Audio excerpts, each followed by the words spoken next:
Monika Jha.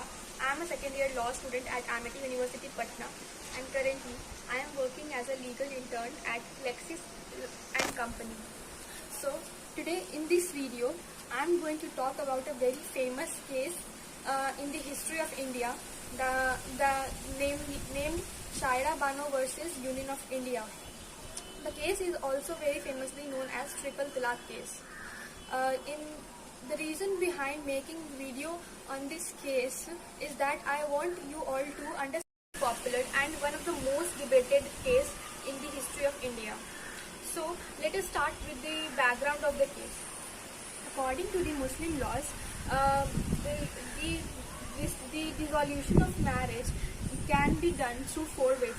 The first one is through husband, the second one is through wife, the third one is through the mutual consent, and the fourth one is through the judicial proceedings.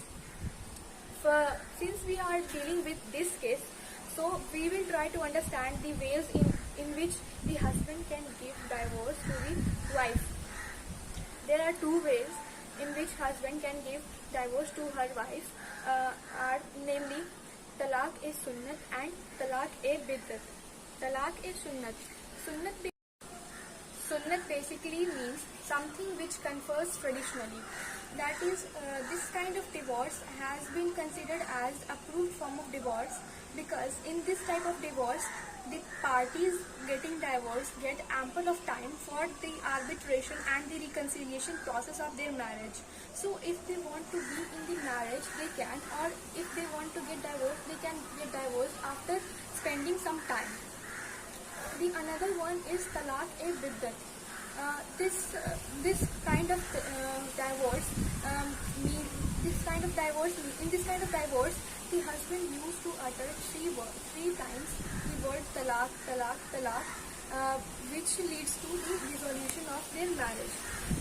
This is a very bad kind, or we can say that it is unapproved form of divorce because it was added in the Muslim laws later on, and it lacks the two prerequisites of the divorce, that is arbitration and reconciliation for marriage.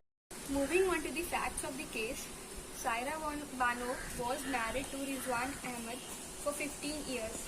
In 2016, he divorced her through instant triple talaq, that is talaq-e-biddat.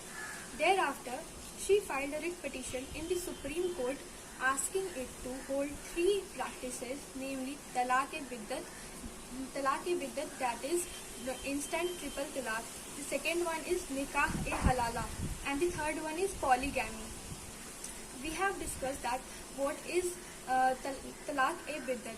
So, what is nikah-e-halala? Nikah-e-halala is a practice done under Muslim law that if a woman wants to remarry her first husband after the divorce, she has to perform a second marriage with the another man and then have to take divorce from that man in order to be eligible for remarrying her first husband, which is very violative of the gender equality under Article 14 of the Constitution.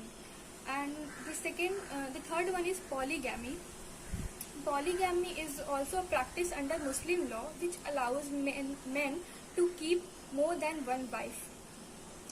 The Supreme Court accepted the petition and formed a 5-judge bench in this matter and called the various women rights bodies and boards to give a written submission on this issue. IMPLB, that is All India Muslim Personal Laws Board, argued that these personal laws cannot be challenged in the court because they are the essential religious practices of Islam, and it is protected under Article 25 of the Indian Constitution. The Supreme Court, after hearing all the issues and hearing all the parties, pronounced its decision by 3:2 majority in the favor of Shaira Bano, that the validity of practice of triple talaq held unconstitutional on the grounds that it was violative under Article 14 of the Indian Constitution. Thank you.